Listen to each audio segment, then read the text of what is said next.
ठीक है, संदीप जी आपका है 90 में 54, संजय जी का है 57 और रानी जी का है 54, राजेश जी का है 48, प्रणव जी का है 15 और कृष्णा जी का है 33, गणेश जी का 51, सौरभ जी का है 42 और अमरेश दास जी का है 33।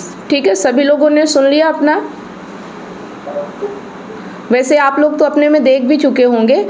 तो अभी जो हमारा 4 बार हो चुका है, 1 मंथ पूरा हो चुका है एग्ज़ाम लेते हुए, है ना।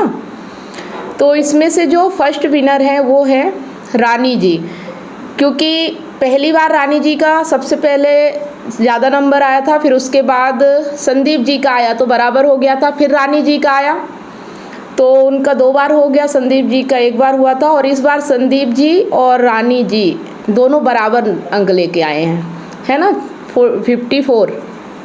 इस बार के विनर हैं संजय जी। संजय जी आप भी अच्छा कर रहे हो और इस बार आप सबसे ज़्यादा अंक लेके आए हो, ठीक है। लेकिन जो हमारे मंथ के विनर हैं वो हैं रानी जी, है ना। रानी जी शायद अभी है नहीं और इन्हें गिफ्ट दिया जाएगा। तो चलिए अब क्वेश्चन पेपर देख लेते हैं कि कहाँ पे प्रॉब्लम आई है और हम क्या क्या कर पाए और क्या नहीं कर पाए हैं। उस चीज़ को हमें अपने आप में ऑब्जर्व करना है। मैं पूरा क्वेश्चन पेपर जो है उसे सॉल्व करूँगी, तो आप लोग देखिएगा कि कहाँ कहाँ आप लोगों को किस किस चीज़ की प्रॉब्लम आई है, वो चीज़ समझ लीजिएगा, ठीक है। तो यहाँ से शरीर और विश्व को पृथक करने वाली सीमा रेखा को सत्य मानने से कौन सी भ्रांति उत्पन्न होती है। सबसे पहले तो सवाल को समझेंगे, क्योंकि सवाल समझेंगे तभी जवाब सही तरीके से आएगा, है ना। तो शरीर और विश्व को पृथक करने वाली, मतलब जो हमारा शरीर है और जो हमारा संसार है उसको अलग करने वाली सीमा रेखा को सत्य मानने से कौन सी भ्रांति उत्पन्न होती है, कौन सा भ्रम उत्पन्न होता है। अगर हम जो हमारे और संसार के बीच, जो इस शरीर और संसार के बीच जो सीमा रेखा है, अगर उसको सत्य मानते हैं तो ये कौन सा भ्रम है जो रेखा खींचता है, जो उसमें भेद करता है, हमने बताया था ना। तो चलिए इसको समझते हैं। तो शरीर और विश्व दोनों को स्वतंत्र सत्य मानना, जबकि शरीर और जो हमारा संसार है वो दोनों एक ही है, ठीक है, लेकिन हम उसे अलग अलग मानते हैं। तो इससे क्या होता है, भ्रम पैदा होता है और अहंकार का जन्म होता है। अहंकार मतलब भेद देखना, ठीक है।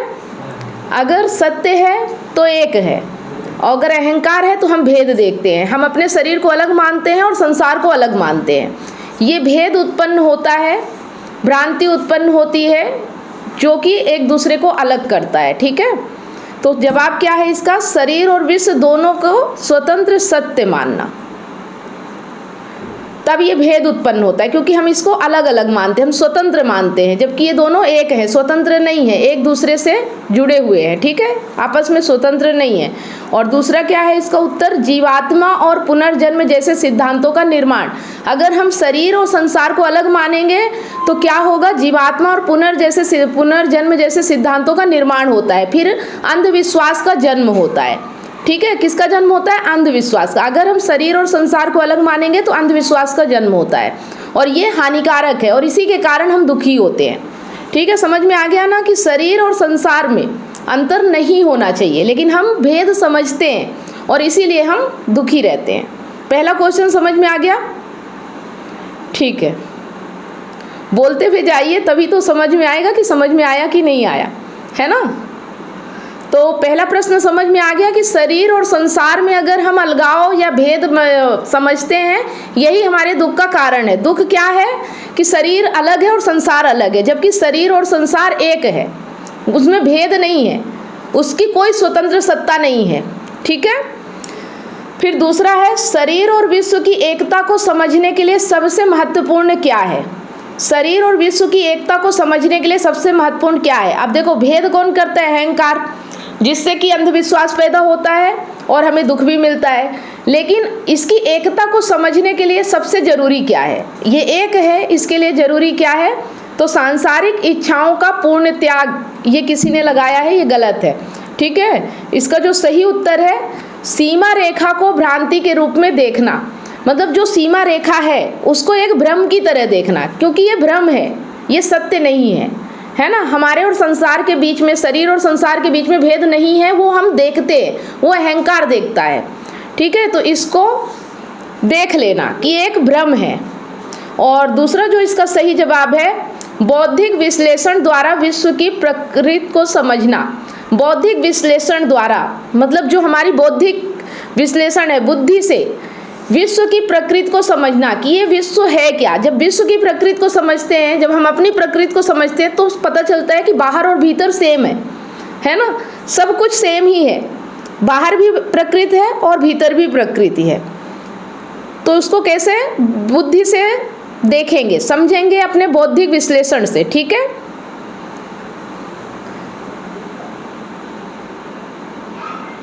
चलिए अब इसका जो तीसरा है, परमात्मा का दर्शन किस प्रकार संभव हो पाता है? जब शरीर और विश्व की एकता का बोध होता है। जब शरीर और विश्व की एकता का ज्ञान होता है, बोध होता है, तो फिर परमात्मा का दर्शन कैसे होता है? हमने पढ़ा था, शायद आप लोग भूल गए होंगे, लेकिन जिन्होंने किया है उन्होंने समझा होगा। तो सीमा रेखा के मिथ्या होने का बोध, सत्य का ज्ञान मतलब सीमा रेखा के मिथ्या होने का बोध, जान लेना। ठीक है, और अपने अज्ञान से भरोसा हटाने द्वारा, मतलब जो हम आत्मविश्वास होता है ना कि नहीं, जो हम देख रहे, जो हम समझ रहे वही सही है, तो इससे हमें भरोसा हटाना होगा।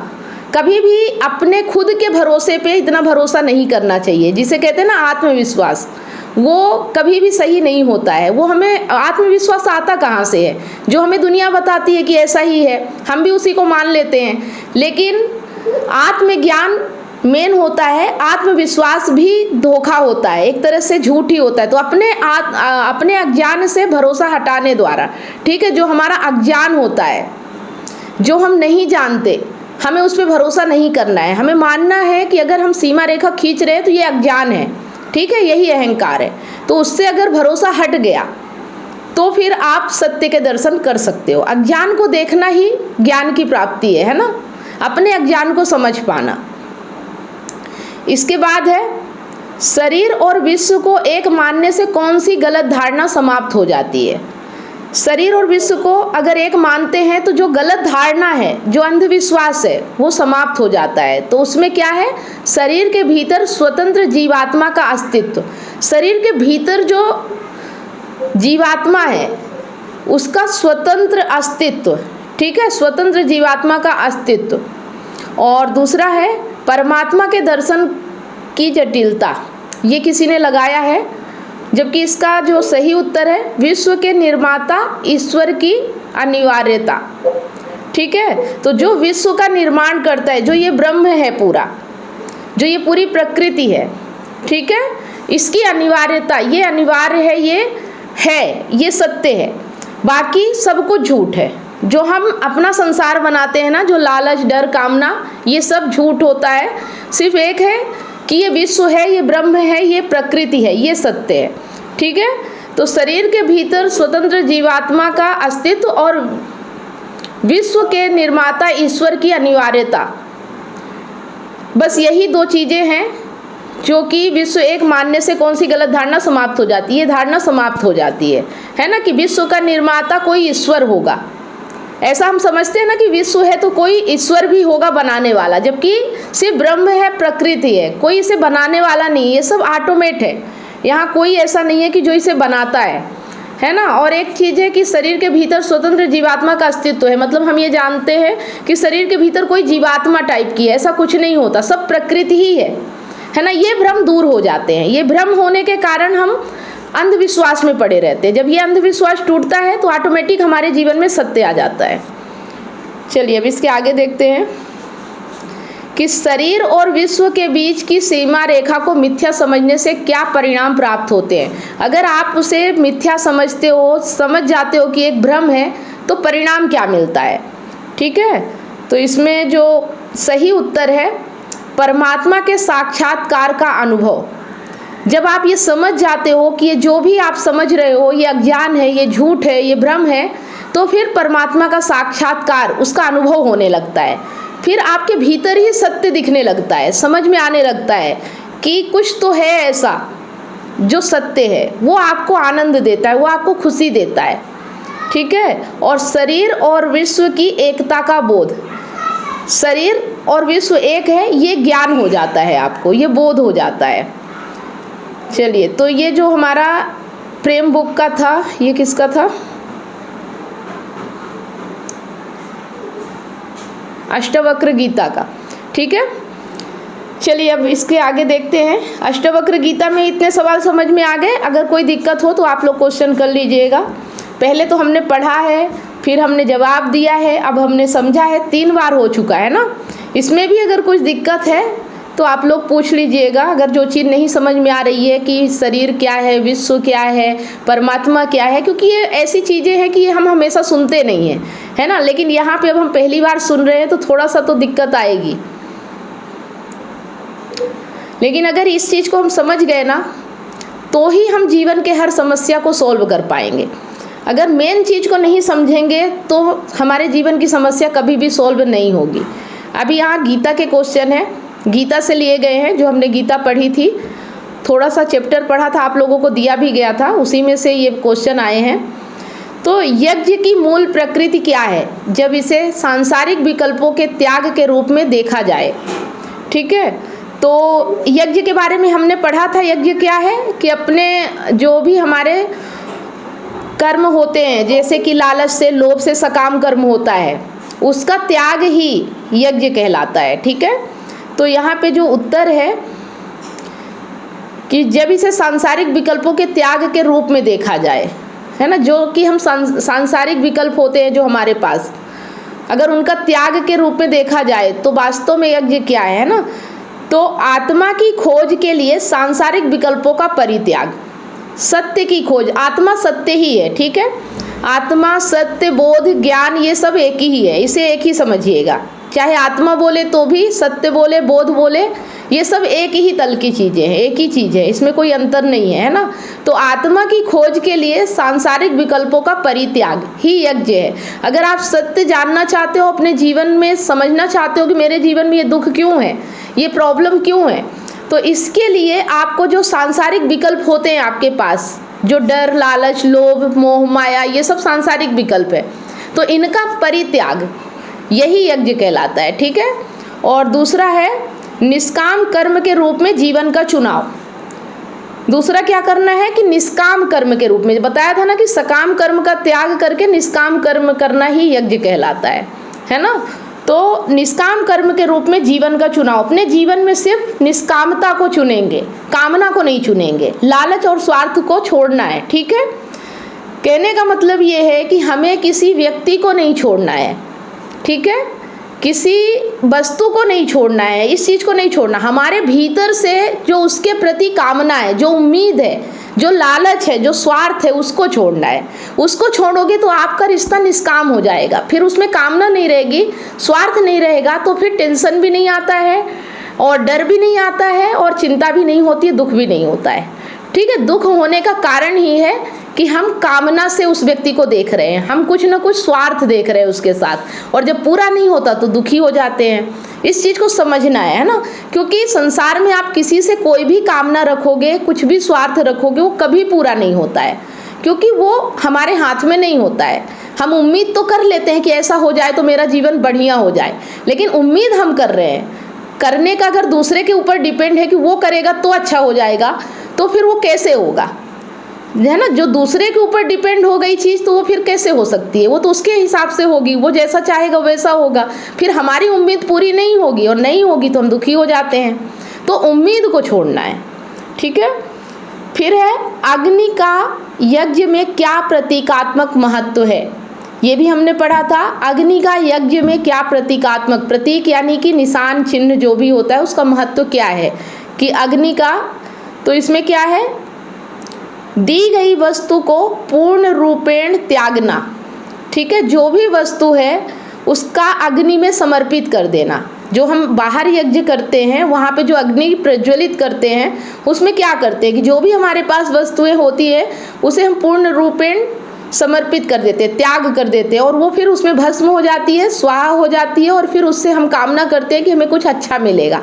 लेकिन ये तो बाहरी प्रतीक हो गया है ना। तो इसी तरह से जो हमारा सकाम कर्म होता है उसे हमें छोड़ना है, यही समझना है कि अग्नि में हमने उसे प्रज्वलित कर दिया, ठीक है। और दूसरा जो इसका जवाब है, ईश्वर तक प्रसाद पहुंचाने का माध्यम। एक तरह से ये होता है कि अग्नि में भस्म हुआ तो ये अब ईश्वर तक पहुंच जाएगा, है ना। इसीलिए हम यज्ञ करते हैं ना बाहर, कि हम जो कुछ कर रहे हैं उससे हमें यज्ञ मतलब ईश्वर प्रसन्न हो जाएंगे। तो ये तो बाहर की बात है, लेकिन भीतर कब प्रसन्न होगा, अपनी आत्मा कब संतुष्ट होगी, तृप्त होगी, कब सुखी होगी, जब हम अपने सकाम कर्मों का त्याग करेंगे, ठीक है।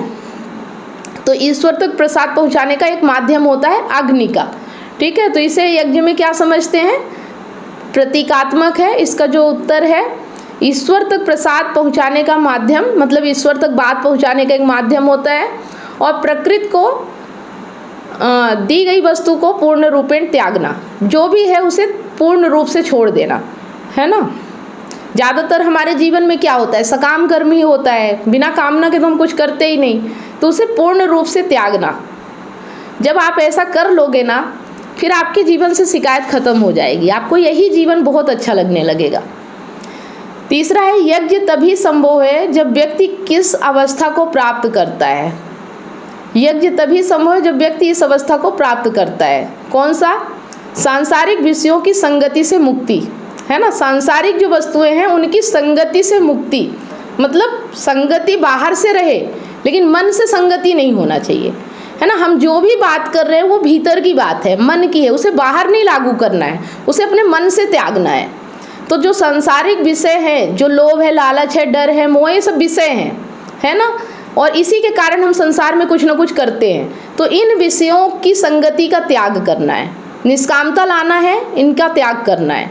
और विषयों की संगति से लाभ की अनुपस्थिति का बोध, जो विषय हमारे संगति में है उसमें फिर लाभ की अनुपस्थिति, मतलब लाभ नहीं है, इसका बोध हो जाए, ज्ञान हो जाए कि हम जिन विषयों के साथ हैं, जो भी जिस भी चीज़ को हम पकड़ रहे हैं उससे कुछ लाभ नहीं मिलने वाला, ये जान लेना ही, इसी को बोध कहते हैं। कि आप जो भी संसार में करोगे ना, उससे आपको कुछ मिलेगा नहीं। अगर मिलता तो फिर खुशी मिलती ना, खुशी क्यों नहीं मिलती, क्योंकि मिल नहीं रहा ना। जो भी आप पकड़ोगे, जो भी कामना करोगे, उससे कभी भी आपकी इच्छाओं की पूर्ति नहीं होने वाली है, ठीक है। ये जान लेने मात्र से आप सुखी हो जाते हो, क्योंकि फिर अब आप उम्मीद नहीं करोगे। उम्मीद नहीं करोगे तो दुख नहीं होगा, ठीक है। दुख होता ही है इच्छा रखने से, उम्मीद करने से, कामना रखने से। प्रकृति के प्रति लगाव को छोड़ने का क्या परिणाम होता है, जब इसे यज्ञ के संदर्भ में समझा जाए। प्रकृति के प्रति लगाव छोड़ने का क्या परिणाम होता है, जब आप इस चीज़ को छोड़ दोगे तो उसका परिणाम क्या होगा। तो इसको हम समझेंगे, आत्मा की संगति की संभावना का उदय, मतलब फिर जब आप प्रकृति की संगति या लगाव को छोड़ देते हो तो फिर सत्य या आत्मा जो होती है ना, उसका उदय होना, ये संभावना आ जाती है, ठीक है। नहीं तो जब तक नहीं करोगे तो ये संभावना रहती नहीं है। दूसरा है निष्काम कर्म की ओर प्रवृत्ति, फिर आपके जीवन में निष्कामता आ जाती है, फिर कामना समाप्त हो जाती है। फिर आप जो भी कर्म करोगे ना, वो कर्म निष्काम होगा, मतलब उसमें कोई कामना नहीं होगी, कोई स्वार्थ नहीं होगा, कोई डर नहीं होगा, कोई लालच नहीं होगा। आप बिंदास होके करोगे, फिर आप बिल्कुल नहीं डरोगे कि ऐसा करने से कुछ हो जाएगा, क्योंकि आपको ना कुछ उसके फल से मतलब है, ना उसके लाभ से मतलब है, ना हानि से मतलब है। जो भी है सब अच्छा है। प्रकृति में ऐसा कुछ भी नहीं है जो बुरा हो, वो सिर्फ हमारी कामना के कारण अच्छा या बुरा होता है। जैसा कि आप एक चीज़ समझिए कि बारिश जो होती है ना, उस उदाहरण से समझेंगे। बारिश सबके लिए एक जैसी होती है, बारिश एक समान होती है, लेकिन किसी के लिए अच्छी होती है और किसी के लिए बुरी होती है। ऐसा क्यों होता है? एक किसान के लिए वही बारिश अच्छी हो गई, और एक जो ऑफिस जा रहा है, दफ्तर जा रहा है, या मतलब मार्केट में है या शहर में है, उसके लिए वो बारिश बुरी हो जाती है। तो बुराई या अच्छाई किस पे डिपेंड करती है? हमारे ऊपर, हम क्या हैं और हमारी इच्छा क्या है, हम कर्म क्या कर रहे हैं, उस पर डिपेंड करता है कि संसार में अच्छा हो रहा है या बुरा हो रहा। जबकि अच्छा और बुरा कुछ नहीं होता, वो हमारे लिए अच्छा या बुरा होता है, ठीक है। ये चीज़ समझना है हमें। तो यहाँ पे क्या है कि निष्काम कर्म की ओर प्रवृत्त हो जाते। जब आप निष्काम कर्म की ओर होते हो, जब कामना नहीं रहती, किसी से न डर होता, न लालच होता, न स्वार्थ होता, फिर जो काम आप करते हो ना, फिर उससे आपको कोई डर नहीं होता, कुछ मिले तो भी अच्छा, ना मिले तो भी अच्छा, फिर आप निश्चिंत होते हो। और निश्चिंत होकर जो कर्म करते हो ना, वही कर्म आपको आपके जीवन को बेहतर बनाता है। नहीं तो जिंदगी भर आप तड़पते ही रहते हो, परेशान ही रहोगे। ठीक है। फिर 5वां है, यज्ञ और अयज्ञ में मुख्य अंतर क्या है। यज्ञ क्या है और अयज्ञ क्या है, जब इसे कर्म की प्रकृति के आधार पर देखा जाए तो यज्ञ क्या है और यज्ञ, इसमें अंतर क्या है ना। तो यज्ञ में निष्काम कर्म और अयज्ञ में सकाम कर्म। सकाम कर्म है तो अयज्ञ है, और निष्काम कर्म है तो यज्ञ है। ठीक है। सकाम कर्म का मतलब समझ गए ना, लोभ, लालच, डर, कामना, ये सब सकाम कर्म होते हैं। अगर ये है तो अयज्ञ है। फिर चाहे आप बाहर कितना भी हवन यज्ञ पूजा कर लो, कोई फर्क नहीं पड़ता। भीतर अगर आपके लालच, डर भरा हुआ है ना, तो बाहर के कर्म करने से उसे कोई लाभ नहीं होता। और यज्ञ क्या है, निष्काम कर्म, जहाँ पे ये कामना खत्म हो जाए, इसका त्याग हो जाए, वही यज्ञ कहलाता है। तो सही यज्ञ यही है। ठीक है। और दूसरा है, यज्ञ में आत्मा की खोज, अयज्ञ में प्रकृति का बंधन। जो यज्ञ होता है उसमें फिर आपको सत्य और आत्मा मिलता है ना, मतलब सही चीज़ों की खोज होती है। लेकिन अयज्ञ में क्या होता है, बंधन मिलते हैं, प्रकृति का बंधन। यहाँ फिर हर वस्तु बांधेगी, शादी करोगे तो बंधन, बच्चे होंगे तो बंधन, मतलब अगर सकाम कर्म है तो हर रिश्ता बंधन बन जाता है। लेकिन अगर वही निष्काम कर्म है तो उस रिश्ते में भी स्वतंत्रता होती है। ठीक है। मुक्ति होती है, आज़ादी होती है। तो पैसा है वो भी बंधन हो जाएगा, ज़्यादा पैसा आ गया तो डर लगेगा कि खो ना जाए, कम पैसा है तो लगेगा कैसे मिल जाए, तो एक बंधन रहता है ज़िंदगी में, है ना। तो ये समझना है कि आप जब भी सकाम कर्म करोगे उसमें एक बंधन होता है, निष्काम कर्म करोगे तो सत्य और आत्मा की खोज होती है। चलो इसके आगे देखते हैं, ये 5 पूरे हो गए। तो इसमें है, बुद्ध के प्रति प्रेम की कमी का मूल कारण क्या है, यदि इसे मानव मन के सांसारिक प्रवृत्तियों के संदर्भ में देखें। यदि इसे मानव मन के, जो हमारा मन है, मनुष्य का मन कैसा होता है, वो सांसारिक प्रवृत्तियों में लिप्त होता है ना। तो बुद्ध किसे कहा गया है, सत्य को, आत्मा को, ज्ञान को, बोध को। ठीक है। तो इसमें जो कमी होती है, इसका मूल कारण क्या है, क्यों लोग सत्य की ओर नहीं बढ़ पाते, क्यों 99% लोग हमेशा ज्ञानी ही रह जाते हैं, है ना। तो इसमें जो उत्तर है इसका, कि व्यक्ति का अपने दुख को सामान्य मानकर उसे सहन करना। कारण क्या है सत्य की ओर न जाना, कि व्यक्ति को जो दुख होता है ना, उसे वो सामान्य मानता है, उसको लगता है कि चलने दो, क्या फर्क पड़ता है, और वो उसे सहन करता जाता है, इसलिए वो सत्य तक नहीं पहुंच पाता, वो उसी में बंध के रह जाता है ना। और दूसरा है, सांसारिक आकर्षणों के प्रति मन का रुझान। संसार में जितनी भी वस्तुएं उसके प्रति हमारा आकर्षण होता है, अट्रैक्शन होता है। जैसे कि हमारा जो रिश्ता है ना, वो भी आकर्षण पे ही आधारित होता है, उसमें प्रेम नहीं होता है। तो अट्रैक्शन इतना होता है कि हम उससे बाहर निकलना ही नहीं चाहते, हमारा मन वही फंस जाता है, और इसीलिए हम दुखी होते हैं, लेकिन कभी भी सत्य की खोज नहीं करते, सही क्या है ये हम जानने की कोशिश नहीं करते। और हम सोचते हैं कि हम जैसे हैं और जिन चीज़ों में हम फंसे हुए हैं उसी में हमें कुछ ऐसा मिल जाए तो हमारा दुख दूर हो जाए, पर ऐसा होता नहीं है ना। जब तक आप जानोगे नहीं, आपका दुख दूर होगा नहीं। तो जानना ये है कि जो सांसारिक आकर्षण है उसके प्रति रुझान कम रखना है। आप बहुत ज़्यादा फंस जाते हो और इसीलिए आप उससे बाहर निकल नहीं पाते हो। ठीक है। अब जैसे अगर आपकी वाइफ ने आपके साथ कुछ भी किया, मायके चली गई या नहीं आ रही है, कुछ भी है, तो आप उसमें इतना फंसे हुए हो कि आप सत्य देख नहीं पा रहे हो कि वो नहीं आना चाहती, फिर भी आप उम्मीद लगाए बैठे हो, है ना। तो ये सत्य देखना होगा कि सामने वाला व्यक्ति कैसा है, क्या है, उसका नेचर क्या है, वो क्यों मुझसे दूर जा रहा है, ये सब चीज़ें आपको जानना होगा।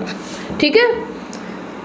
सांसारिक प्रेम, अपरा प्रेम और परम प्रेम, परा प्रेम में क्या अंतर है, ये भी हमने पढ़ा था कि परा प्रेम क्या है और अपरा प्रेम क्या है। जब इसे बुद्ध जैसे संतों के प्रति प्रेम के संदर्भ में समझा जाए कि सत्य से जब प्रेम होता है, बुद्ध से जब प्रेम होता है, अगर समझा जाए तो परा प्रेम क्या है और अपरा प्रेम क्या है। तो अपरा प्रेम कमजोरियों पर आधारित, परा प्रेम सत्य की खोज पर। अपरा प्रेम क्या है, कमजोरियों पर आधारित, है ना। जो आप संसार से प्रेम करते हो वो सिर्फ कमजोरियों पर आधारित होता है, लेकिन जब आप सत्य से प्रेम करते हो, बुद्ध जैसों से प्रेम करते हो, तो फिर वहाँ पे सत्य की खोज होती है, ठीक है। परा प्रेम सत्य की खोज, और अपरा प्रेम है जो संसार की कमजोरियों से प्रेम, मतलब कमजोरियों से ही प्रेम होता है, सत्य से प्रेम नहीं होता है। तो ज़्यादातर लोग अपरा प्रेम में ही रहते हैं। फिर इसका जो दूसरा उत्तर है, अपरा प्रेम में सम्मान, परा प्रेम में अवमानना। अपरा प्रेम में हम सम्मान की इच्छा रखते हैं कि हमें सम्मान मिलेगा, पर परा प्रेम में अवमानना है, वहाँ सम्मान और इन चीज़ों का कोई वही नहीं रह जाता, वहाँ फिर कुछ चाहिए नहीं, ठीक है। वहाँ फिर निष्कामता आ जाती है, उस प्रेम में फिर कुछ चाहिए नहीं, वहाँ अवमानना कर देते हैं कि हमें कुछ नहीं चाहिए, हमें तो बस सत्य चाहिए। लेकिन जो अपरा प्रेम होता है वहाँ हमें सम्मान, वहाँ पे सम्मान मिलना की इच्छा रहती है कि मुझे सम्मान मिले, सम्मान क्यों नहीं मिल रहा है ना। तो अपरा प्रेम में सम्मान और परा प्रेम में अवमानना, सम्मान चाहिए ही नहीं। तीसरा है, बुद्ध जैसे संतों से प्रेम करने में सबसे बड़ी बाधा क्या है, यदि इसे मानव मन की आंतरिक गतिशीलता के दृष्टिकोण से देखें कि इसमें सबसे बड़ी बाधा क्या है, तो मन का सांसारिक, बुद्ध में सांसारिक कमजोरियों का अभाव है ना, बुद्ध में सांसारिक कमजोरियों का अभाव, और दूसरा है इसका अपने दुख के प्रति संवेदनशीलता की कमी। बुद्ध जो होते हैं उसमें सांसारिक कमजोरियां नहीं होती हैं, वो ताकतवर होता है, सत्य ताकतवर होता है, सत्य कमजोरी वाला नहीं होता है ना। तो इसलिए हम उसकी ओर ये चीज़ें रोकता है। और दूसरा है अपने दुख के प्रति संवेदनशीलता की कमी, हम अपने दुख को समझ नहीं पाते, उसमें हम संवेदनशीलता नहीं दिखा पाते, हम उसे सहते रहते हैं, इस वजह से हम बुद्ध से प्रेम नहीं कर पाते। यही चीज़ें हमें रोकती है, ठीक है, क्योंकि हम कमजोरियों में फंसे रहते हैं और अपने दुख के प्रति संवेदनशील नहीं होते, इसलिए हम सत्य को समझ नहीं पाते। फिर है सांसारिक प्रेम में सम्मान की कमी क्यों उत्पन्न होती है, यदि इसे स्वयं की धारणा और दूसरों के आकर्षण के मनोविज्ञान से जोड़ा जाए। सांसारिक प्रेम में जो होता है सम्मान की कमी क्यों उत्पन्न होती है, आप जिससे भी प्रेम करोगे ना आपको लगेगा सम्मान नहीं मिल रहा है ना। बताते हैं ना कि जब तक जिसको नहीं जानते हो तब तक वो आपको अच्छे से बात करेगा, जी करके बात करेगा, बढ़िया इज्जत भी देगा, लेकिन जैसे ही आप उसके करीब आ जाओगे, जैसे ही आप उसके क्लोज हो जाओगे, वैसे ही आपकी रिस्पेक्ट कम हो जाती है ना। तो ये क्यों होता है,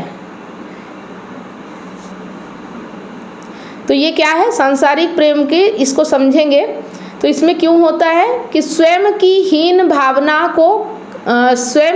भावना के कारण प्रेमी को कमतर समझना, मतलब हम अपने आप को कम समझते हैं, इसीलिए सामने वाले को भी कम समझते हैं, ठीक है। हमें लगता है कि हम जैसे इंसान से ये प्रेम कर सकता है तो फिर इसमें क्या खूबी है ना, मतलब मुझ में इतनी सारी कमियां हैं और इसके बावजूद ये मुझसे प्रेम कर रहा है, इसका मतलब ये भी मेरे जैसा ही है, ठीक है। ये चीज़ समझ लेते हैं, इसलिए उसे फिर हम इज्जत देना बंद कर देते हैं।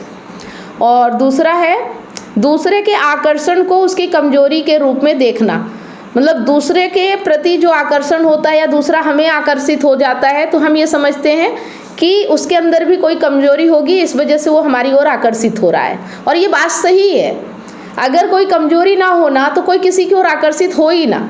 अगर आप अपने आप को पूर्ण समझो, आप अपने आप में मजबूत रहो, तो आप किसी की ओर क्यों अट्रैक्ट होगे, है ना। तो जो भी आपकी ओर अट्रैक्ट हो रहा है या आप किसी की ओर अट्रैक्ट हो रहे हो, इसका मतलब आपके भीतर कमजोरी है और आप सोचते हो कि उससे पूरी हो जाएगी, इसलिए आप उसकी ओर अट्रैक्ट हो जाते हो, है ना। तो ये चीज़ समझना है कि जहाँ भी आकर्षण होता है वहाँ कमजोरी होती है। स्वयं के प्रति हीन भावना के कारण प्रेमी को कमतर समझना। जो पांचवा है, बुद्ध जैसे संतों के प्रति प्रेम को जागृत करने के लिए सबसे महत्वपूर्ण शर्त क्या है, यदि इसे आध्यात्मिक जागृत और सांसारिक त्याग के संदर्भ में देखें। अगर बुद्ध जैसे संतों के प्रति प्रेम जागृत करना है, सत्य के प्रति समर्पित होना है, तो उसके लिए क्या शर्त क्या है ना। तो शर्त क्या है, सांसारिक आकर्षणों से पूर्ण विरक्ति, जो सांसारिक चीज़ों के प्रति आप आकर्षित हो रहे हो ना, उससे विरक्ति, उसका आकर्षण खत्म करना होगा। और दूसरा है अपने दुख के प्रति तीव्र संवेदनशीलता, जो आपका दुख है उसके लिए आपके अंदर इतनी संवेदनशीलता होना चाहिए कि अब ये दुख बर्दाश्त नहीं करूँगा चाहे कुछ भी हो जाए, है ना। तो ही आपको सत्य समझ में आ पाएगा, सत्य आपका प्रकट हो पाएगा जो आपके भीतर है, बाहर कहीं नहीं है, आपके भीतर ही है। लेकिन वो जो कामना का पर्दा चढ़ा रहता है ना, उसके कारण हमें दिखता नहीं है, ठीक है। तो जब कामना का पर्दा हटेगा, जब संसार से आपकी लिप्तता कम होगी, तो ऑटोमेटिक जीवन में सत्य आ जाता है। और जब सत्य आता है तो ताकत आती है, मजबूती आती है ना। जब तक अज्ञान रहता है, जब तक अंधेरा रहता है, तब तक हम अपने आप को कमज़ोर ही समझते हैं, हीन भावना से ग्रसित रहते हैं। क्या आप अपने पार्टनर की बेवफाई से टूट चुके हैं? क्या विश्वास टूटने से आपकी ज़िंदगी और आपका करियर दांव पे लगा है? विश्वास की कमी, डिप्रेशन और अकेलापन आपको घेर रहे हैं। आप अपने हस्बैंड, वाइफ या सहकर्मियों पर भरोसा नहीं कर पा रहे हैं, लेकिन अब यह दर्द खत्म हो सकता है। मैं कमलेश सोनी पिछले 8 वर्षों से हजारों रिलेशनशिप्स पर काम किया है और कंसल्ट करके उनके साथ उनकी प्रॉब्लम पर साथ मिलकर जो भी समाधान हो सकता है हमने किया और 100% गारंटी के साथ समाधान मिला और आज वो खुशी से जीवन जी रहे हैं। और मेरा मिशन है आपको निराशा से निकालकर खुशहाल जिंदगी की ओर ले जाना। मेरा 90 दिन का विश्वास और रिकवरी सिस्टम आपकी ज़िंदगी बदल देगा। हमारे एक्सपर्ट्स कोचिंग, कंसल्टिंग और हीलिंग के साथ अपने रिश्ते में विश्वास और प्यार वापस लाएं, डिप्रेशन और अकेलापन से मुक्ति पाएं और अपनी मैरिड लाइफ और करियर को नई उड़ान दें। हजारों लोग मेरे YouTube चैनल और Facebook से प्रेरणा ले चुके हैं, लेकिन व्यक्तिगत कंसल्टिंग वो चाबी है जो आपके रिश्ते का ताला खोलेगी। आज ही कदम उठाएं। 7697572249 पर व्हाट्सएप करें या लिंक पर क्लिक करें और अपॉइंटमेंट बुक करें और हमारे 90 दिनों के वर्कशॉप से अपनी ज़िंदगी के निराशा को खुशहाल ज़िंदगी में बदलें। आपका रिश्ता हमारे लिए मायने रखता है। आज ही एक्शन लें और अपनी खुशहाल ज़िंदगी की शुरुआत करें। Click now.